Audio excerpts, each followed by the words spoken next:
Cérlio, os tratadistas, né, que já vem lá depois do Renascimento.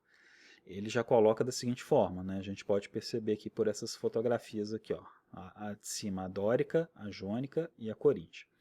A ordem dórica deve ser usada para as igrejas dos santos mais combativos, como São Pedro e São Jorge. O dórico para Cérlio, ele está relacionado ao masculino, mas também a uma virilidade, a um ímpeto masculino para o embate, né, para o enfrentamento. Então, santos mais conhecidos por seus embates, né, pelos enfrentamentos. Já a ordem jônica, segundo Cérlio, ele recomenda isso na época dele, tá?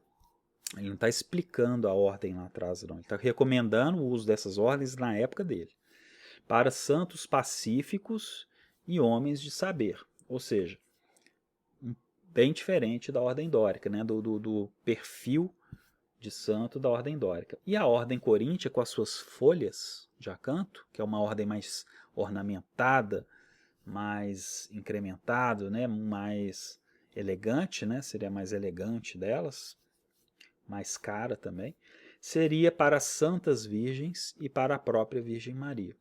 Então, essa é uma recomendação dentro do pensamento, dentro do Tratado de Cérlio.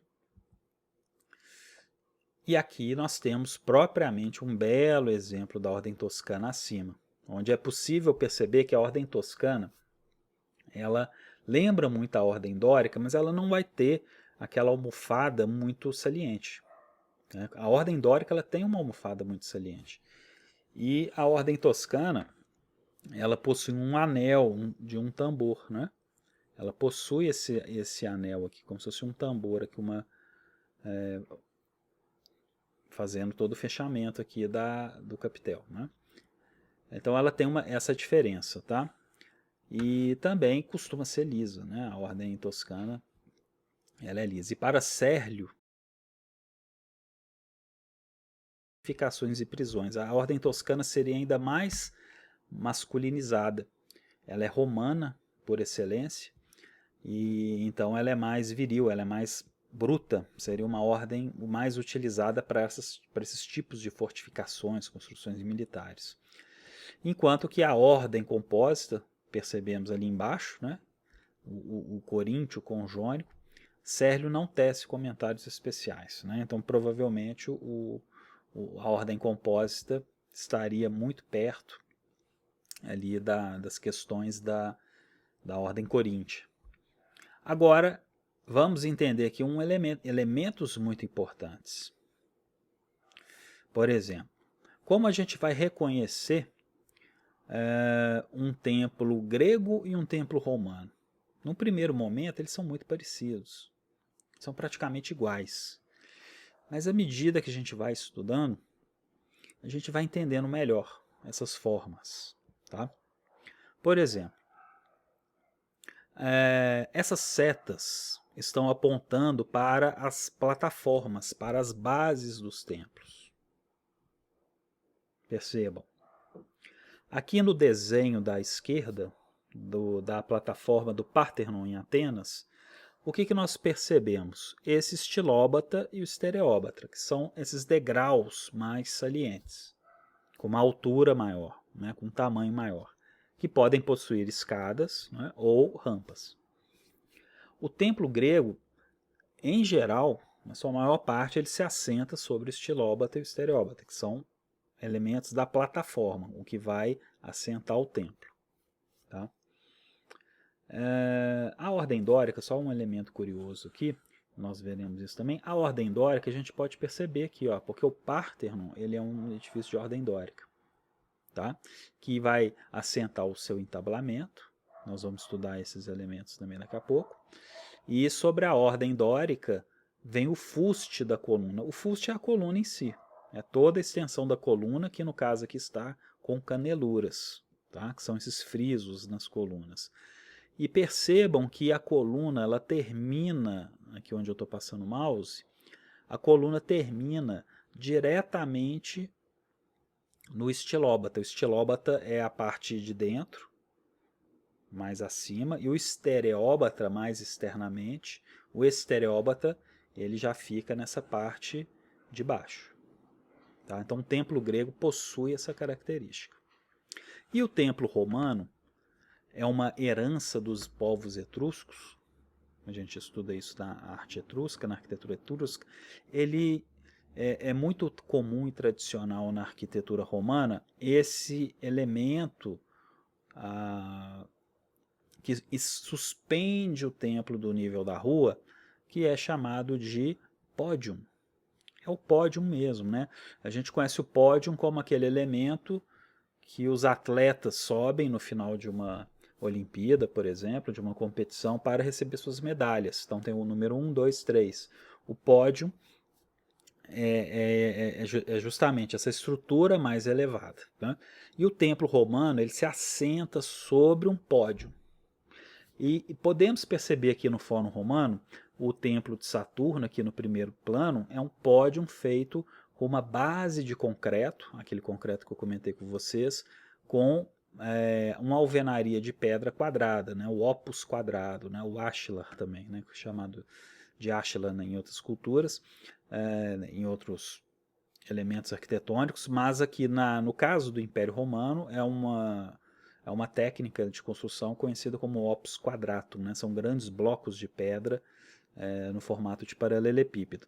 E aqui no fundo, aqui lá no segundo plano, a gente pode perceber 3 colunas do templo de Castor e Pólux, e esse concreto aqui onde eu estou passando o mouse é o pódium do templo. Né? Então, quer dizer, os templos romanos eles se elevam. Isso a gente não encontra na Grécia anterior aos romanos, não se encontra. Então, quer dizer, essa adição do pódio é uma característica típica do romano. Tá? Então é justamente isso, bate o olho, você já começa a entender melhor como que é um templo grego, como que é um templo romano. Né? Então fica aí essa dica para vocês começarem a prestar atenção nas imagens. Já por aí é possível reconhecer. Querem ver belos exemplos? Ó, por exemplo, pódium elevado por excelência. Esse templo aqui da esquerda, o templo de Antonina e Faustina, ele é um templo muito curioso, falarei dele com mais detalhes. Nele nós podemos ver que o prédio se assenta, né, onde é que o mouse está, né? O templo se assenta sobre o pódio, também com o opus quadratum ali, né? Ele possui uma escada de acesso, essa escada possui também apoiada sobre um arco, né? E curiosamente esse templo ele foi incorporado a uma igreja, né? E essa igreja ela tem uma fachada interna barroca, né? Com o seu frontão quebrado. Tá? Mas se conservaram as colunas do pórtico frontal. Né? Claro, o frontão triangular se perdeu, né? Quer dizer, a configuração não era isso. Mas a cela da igreja, a cela do templo, a naus, ela se conservou como igreja. Ela foi adaptada aos tempos cristãos para se tornar uma igreja. Então, como que é curioso, um edifício, né, eu falo que né, até um edifício alienígena, né, ele entra dentro do outro, né, é uma mutação, né, quer dizer, é uma forma de transformação e o uso da arquitetura com funções diferentes, né, quer dizer, de um templo pagão passa um templo cristão. E como vimos aqui, né, e ele é de ordem coríntia, né, uma ordem coríntia que está bem deteriorada, seus capitéis estão bem deteriorados, né, a gente pode ver aqui o detalhe aqui dos capitéis, mas eles são de ordem coríntia. E aqui, como vimos, o templo de Portuno, no Fórum Boário, de ordem jônica, não é? Ele é um templo tetraestilo, porque ele tem 4 colunas na frente. O templo de Antonina e Faustina é hexaestilo, porque tem 6 colunas na frente. E é o templo que a gente chama de pseudoperípeto, porque a cela dele, ou seja, essa parte interna, a nau, ela é fechada por fora, tá vendo? A parede, ela é a fachada externa. E ela possui, igual o Coliseu, igual aquilo que eu comentei sobre o Coliseu, ela possui meias colunas apenas para marcar o ritmo daquelas colunas do pórtico. Tá? Então percebam que o pórtico ele tem colunas estruturais. Essas colunas da frente do pórtico, elas sustentam o edifício. Elas sustentam todo esse telhado, né, o frontão ali, a parte da frente. O entablamento da frente. Enquanto o que está atrás, essas meias colunas aqui, elas são colunas ornamentadas, elas são colunas de argamassa, de concreto, né, de um material mais leve, porque elas apenas marcam o ritmo das colunas, né? Inclusive o intercolúneo é o mesmo, né? A distância entre uma coluna e outra. Tá? Então é uma forma de reconhecer. E, claro, o edifício está elevado. A gente pode perceber que o templo de Portum, esse pequeno templo, ele está elevado sobre um pódio. Tá? Então o que o pódio ele possibilita? Olhando aqui para essas imagens, fica claro aqui, evidente, que a pessoa lá, ela só consegue acessar o templo através da fachada frontal, né? Ou onde tiver um outro acesso permitido.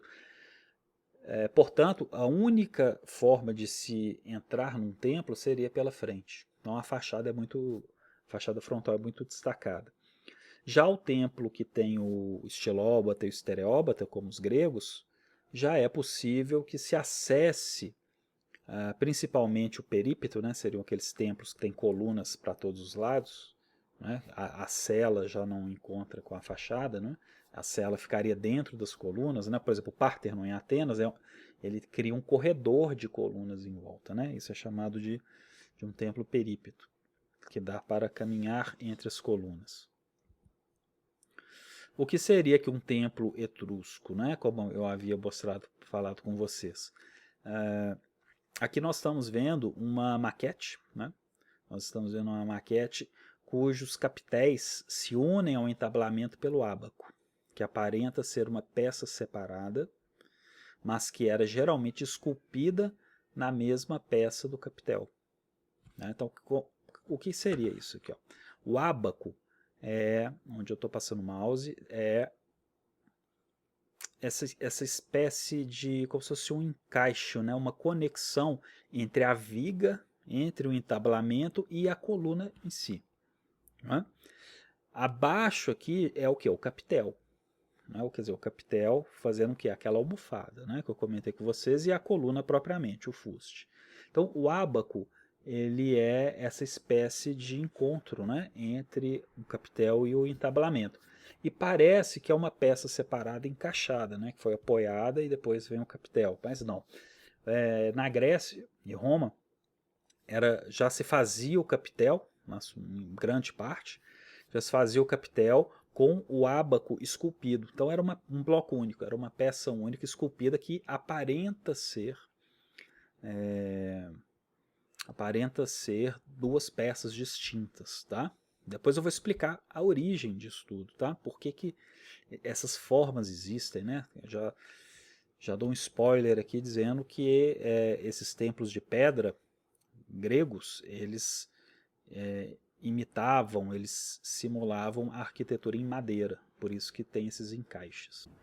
Bom, e o entablamento? Do que se trata o entablamento? Nós vimos que o capitel ele possui esses elementos formais que são característicos, não é? Que identificam a ordem primeiramente. Então uma coluna ela é formada por seu capitel, pelo seu fuste, que seria propriamente a coluna, e abaixo a base, como vemos aqui, na ordem jônica. Abaixo ainda temos o que? O estilóbata, o estilóbata acima e o estereóbata abaixo. Então aqui nós temos o que? Um templo grego, né? Não é um pódio, é um estilóbata e um estereóbata, então, ou seja, é grego, não é? E acima aqui do capitel a gente pode perceber um fino ábaco, correto? Temos aqui um fino ábaco e já compreendendo essa parte 1 todinha aqui de cima, nós temos o que? O entablamento. Tá? O entablamento aqui e posteriormente nós temos as empenas do frontão, né? O tímpano, que é a parte interna do triângulo, não é? Mas o entablamento compreende essa parte inteira que vem acima do das colunas, né, acima do ábaco, que seriam o quê? Essas vigas propriamente. Essas vigas que são, dependendo da ordem, ornamentadas, elas podem não ter esculturas, podem não ter relevos, baixos relevos, né, altos relevos, ela não necessariamente elas terão, mas podem ter, tá? Principalmente dependendo da ordem, né? Mas a divisão delas também vem da ordem. Então, cada ordem tem uma divisão com padrões, com estilizações.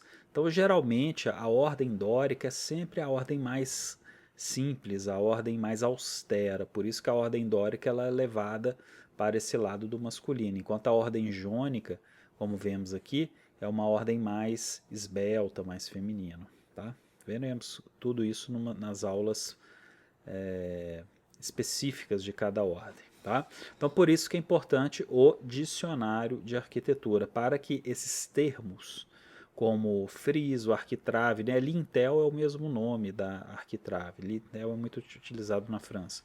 Mas o capitel, o ábaco, o fuste, a base ática sem plinto, né? Seria o que? A base sem o plinto, né? Sem a base da base, né? A cima, cornija, tímpano, todos os elementos ornamentais que não estão descritos aqui, que não aparecem, tantos outros necessitam de um dicionário, correto? Como eu havia comentado anteriormente, qual é a provável origem, né, dada aí como certa, né, das formas das ordens? Né? O que a gente observa nessa ilustração? Né? Esse é um desenho meu que eu adaptei de uma imagem. Então eu fiz essa arte para ilustrar como seria um templo no período arcaico, antes mesmo ali, né, no início do período arcaico, quando já no período arcaico se inicia a construção dos templos em pedra, em alvenaria e pedra. Porque anteriormente os templos gregos eles eram de madeira.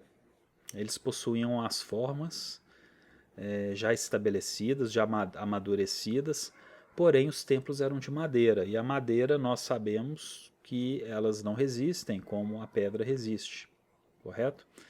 E o próprio Vitrúvio, no seu tratado, ele coloca que a provável origem das formas e das ordens derivam da carpintaria, em um tempo em que os templos eram feitos de madeira.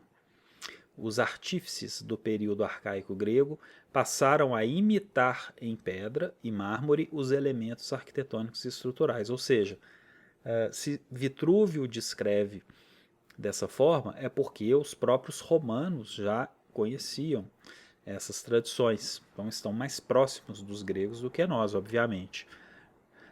Então, portanto, né, por exemplo, na ordem dórica que veremos no determinado momento, nós podemos perceber que, por exemplo, os tríglifos e as métopas são o quê? Derivados de vigas estruturais, cujas cabeças externas, né, essa parte da viga de seção quadrada, né, de seção menor, ela aflora para uma outra fachada e, portanto, isso será relembrado como uma escultura em pedra, né, que já não tem mais uma função estrutural, mas apenas mais como ornamentos. E diversos encaixes e travas, como vemos aqui, se tornarão os mútulos, dentículos, entre outros elementos que porventura aparecerão, né? Por exemplo, pingadeiras, né? Outros elementos que necessitam de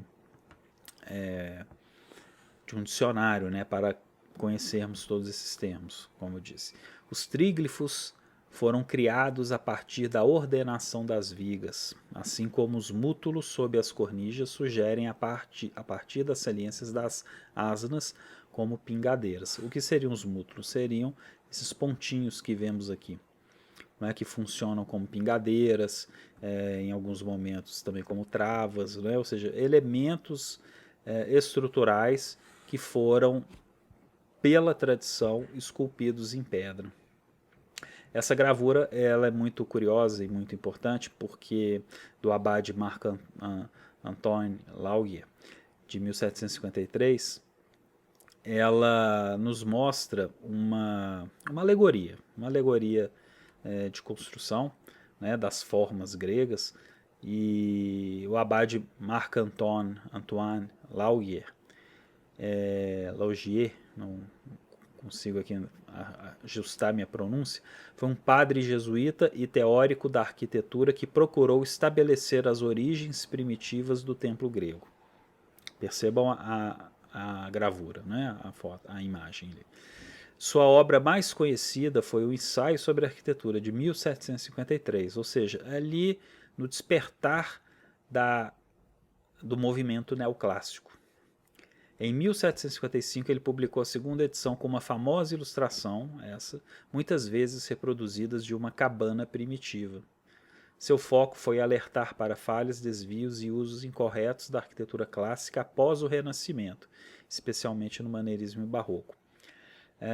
Então acaba que isso foi uma especulação baseada nessas observações de como os primeiros templos teriam derivado daquelas culturas politeístas que cultuavam os deuses do campo, e que árvores, a partir das árvores e troncos de árvores, aquilo foi gradualmente dando origem a templos. Ou seja, isso é uma teoria, mas que essa imagem, essa gravura nos mostra um pouco isso, né? Talvez uma idealização até exagerada, mas que é interessante nós percebermos como que isso cativou bem a imaginação de arquitetos e teóricos da arte e da arquitetura durante anos. E o que ele diz ali no final tem muito a ver com o movimento neoclássico do século XVIII e XIX, que busca reestabelecer essas ordens com mais pureza, uma ordem grega mais pura ou os elementos romanos mais puros,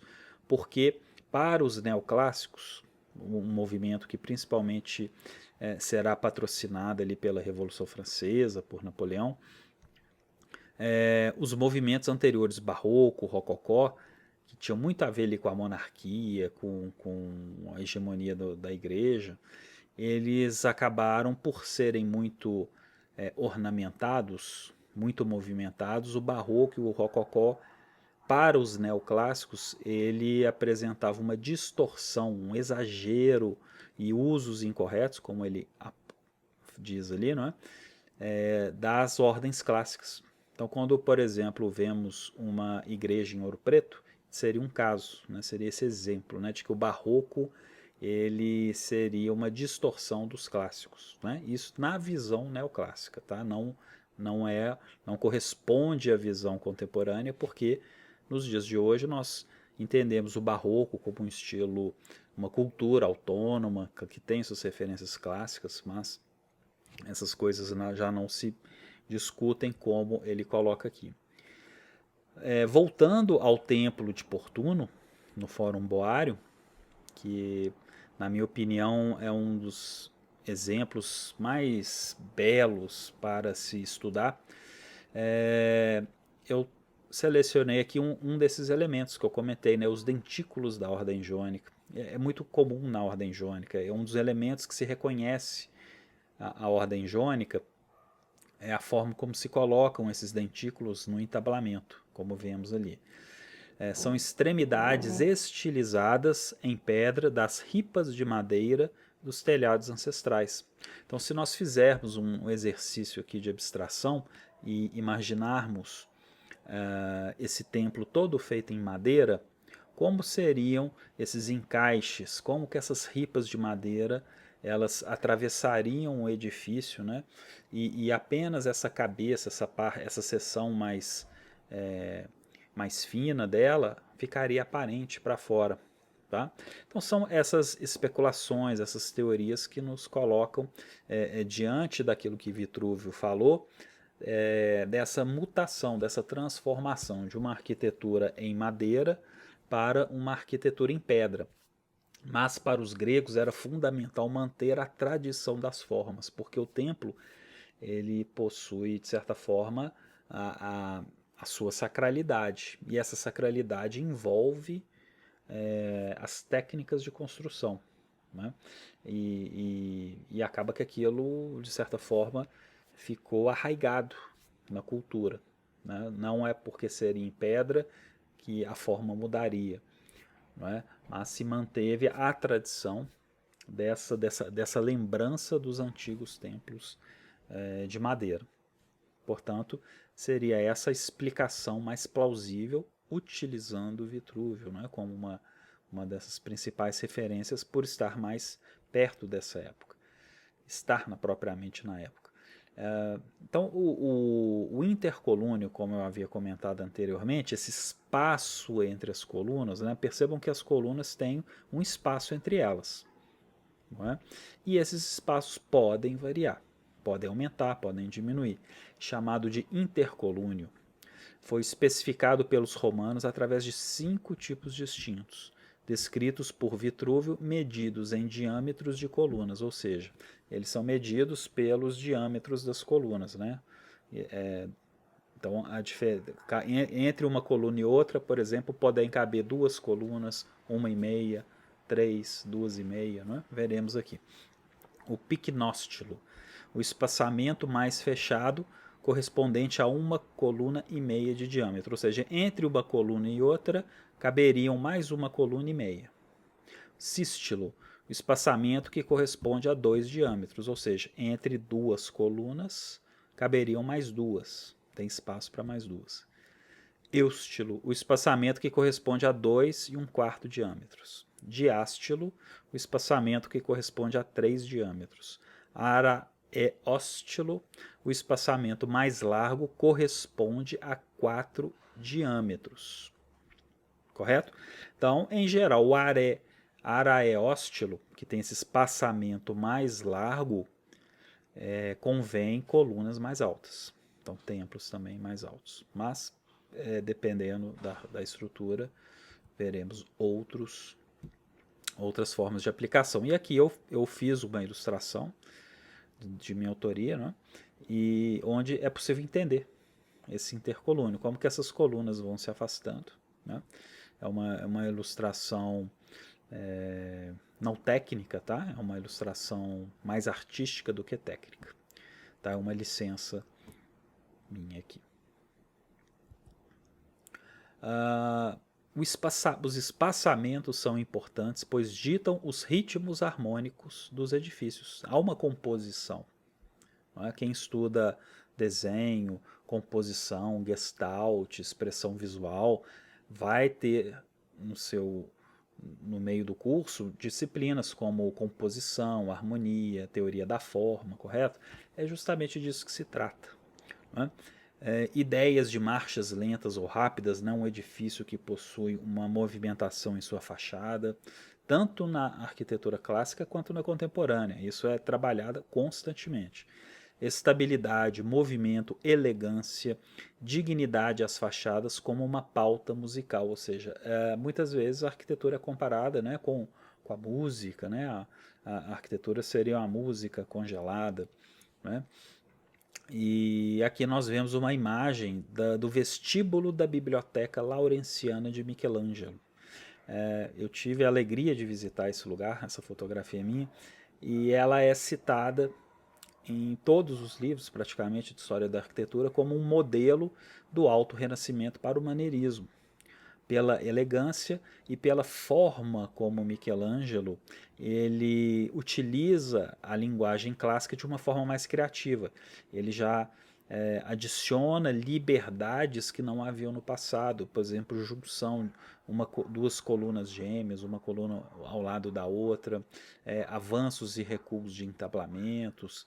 Então, com Michelangelo e sua geração, ao prenúncio daquilo que virá a ser a arquitetura barroca. O Michelangelo se insere no Alto Renascimento, abrindo para o maneirismo, com suas formas mais expressivas, vistas na pintura, principalmente, e na arquitetura, para, em questão de menos de 50 anos, o barroco já se despontar na Itália como a cultura predominante durante mais 100 anos. E já encontramos fortemente essa presença nas Américas do Barroco. aqui nós temos uma fachada barroca propriamente, para vocês terem uma ideia, como que no final do século XVI e século XVII, quando o barroco surge como um modelo internacional proposto pela cultura católica em resposta aos protestantes, ou seja, uma história muito longa que será vista mais adiante. Nós podemos ver que lá no barroco, no século XVI e XVII, principalmente XVII, né, o que nós vemos nessa fachada é nada mais do que a herança clássica. Nós podemos perceber, como vimos no Vaticano anteriormente, a presença de pilares com seus capitéis coríntios, pilares que se sobrepõem a outros pilares, são heranças que virão dos romanos, mas que há novas interpretações contemporâneas aí do período. As colunas que se destacam da fachada, enquanto o pilar está agregado à fachada, né, a pilastra. Podemos perceber que há um movimento que será ainda mais exagerado nas gerações futuras barrocas, de movimento de fachada. É possível ver que esses elementos como colunas e pilares, eles avançam e a fachada recua, eles avançam e recuam, né? Quer dizer, esse movimento cria justamente aquele ritmo como uma pauta musical, né? A presença do frontão coroando o edifício, né? A voluta, que será tão utilizada na arquitetura barroca, quando, por exemplo, nas igrejas, nas igrejas de Ouro Preto, por exemplo, e outras cidades históricas, a presença dessas volutas é bem comum, né? É um dos elementos característicos dessa época, correto? Portanto, né, as próprias colunas, como vemos aqui, elas têm a sua base, elas têm o seu plinto e elas ainda estão sustentadas por uma base que é um pódio. A gente pode considerar, utilizar esse termo como pódio para sustentando essas colunas, né? Dentro da engenharia também se fala muito em embasamento, né, dependendo do tipo de edifício, mas esses pilares e colunas estão se apoiando em pódiums. Então também são pódiums que têm a sua origem romana, porém aqui no caso elas estão dentro dessa linguagem contemporânea, né?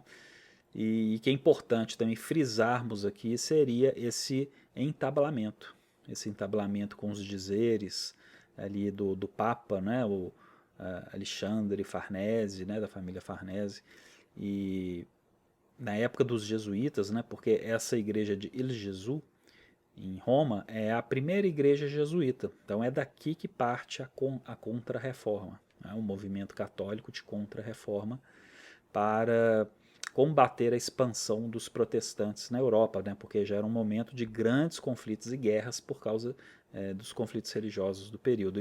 E a Igreja de Jesus ela é o ícone inaugural desse período, com belíssimas obras de artes. Eu tenho uma aula especial sobre essa igreja. Sobre a introdução ao barroco, por exemplo, parte aqui dessa igreja de Jesus em Roma, igreja de Jesus, né? Quer dizer, de onde vêm ali os jesuítas. E ao lado dela, claro, a igreja de Santo Inácio de Loyola.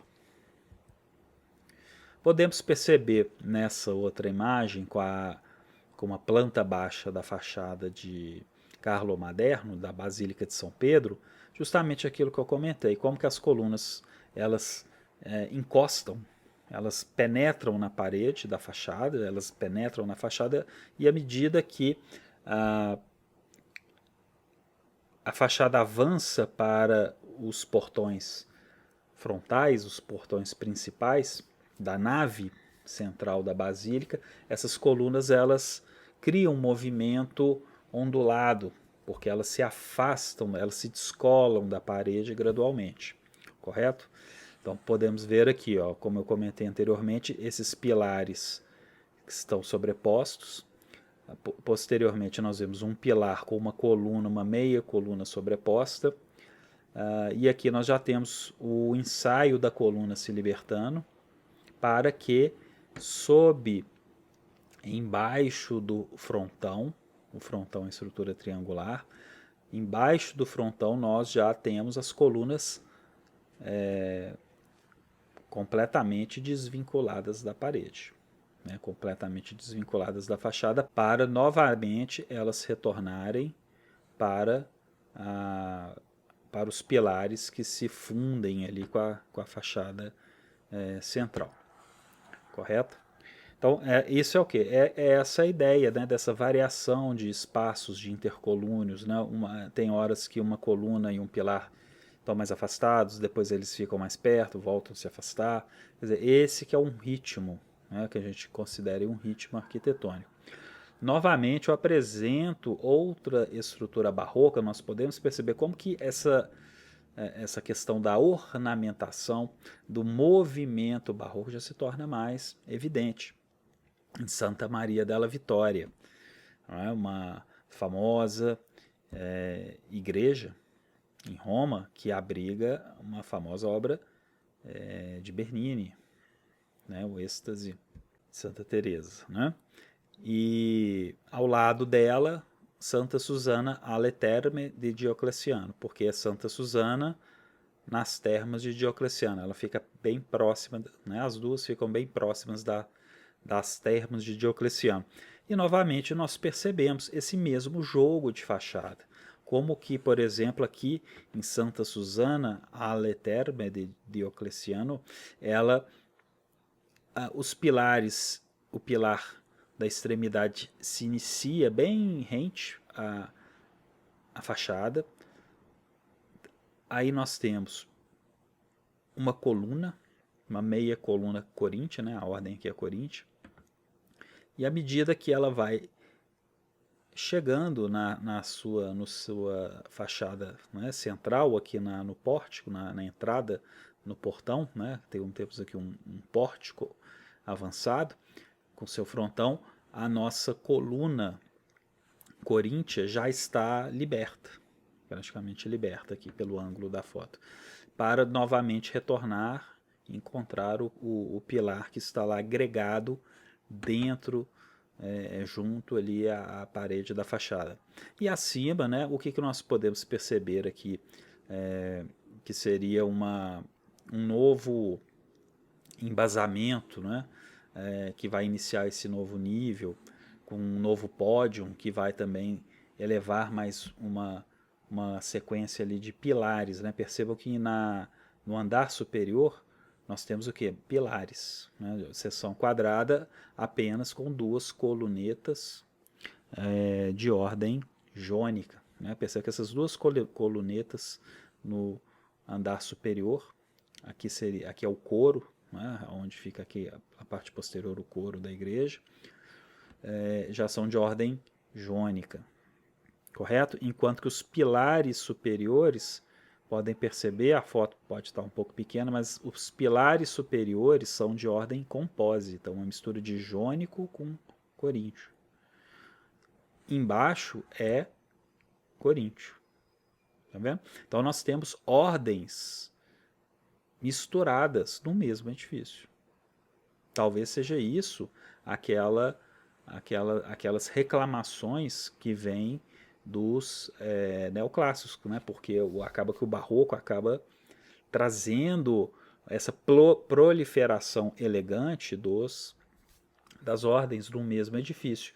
E posteriormente os neoclássicos irão reivindicar uma limpeza, ou seja, se um edifício é dórico, ele vai ser dórico. Né? Talvez poucos elementos de uma ordem jônica, como se fazia na Grécia. Os gregos também misturavam ordens, tá? Mas não com essa movimentação toda do barroco, correto? Então percebemos também aqui as volutas na lateral, né, fazendo também uma espécie de proteção, encobrindo como se fosse uma platibanda, né, mas essas volutas elas fazem alusão à própria ideia até de naves laterais, né, porque essas igrejas já abandonam a planta de nave lateral para capelas, tá? A planta basilical. E vemos aqui novamente mais a arquitetura barroca utilizando a linguagem clássica. Podemos perceber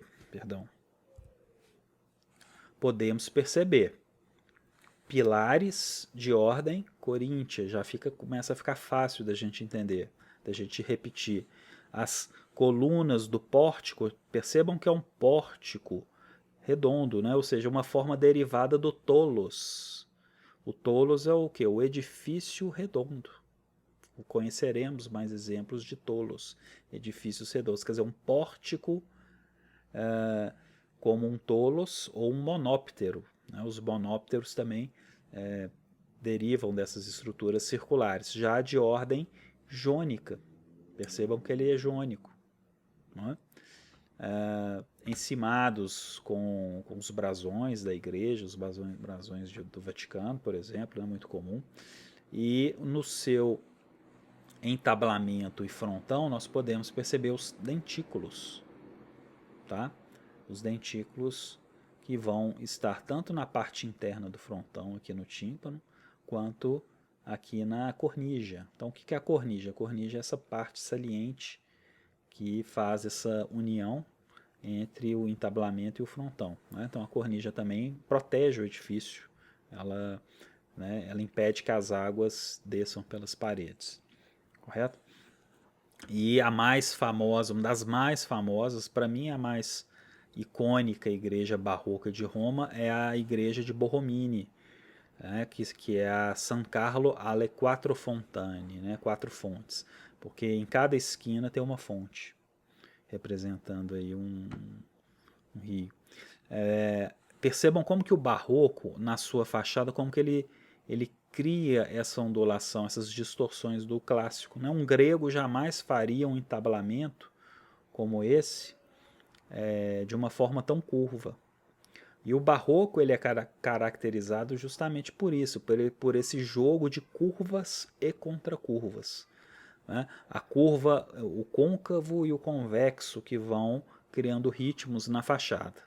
Né? Mas o que nós temos aqui novamente? Nós temos o coríntio, nós temos o compósito, nós temos o jônico, aí no meio de uma estrutura, por exemplo, no alto ali da torre é toscano.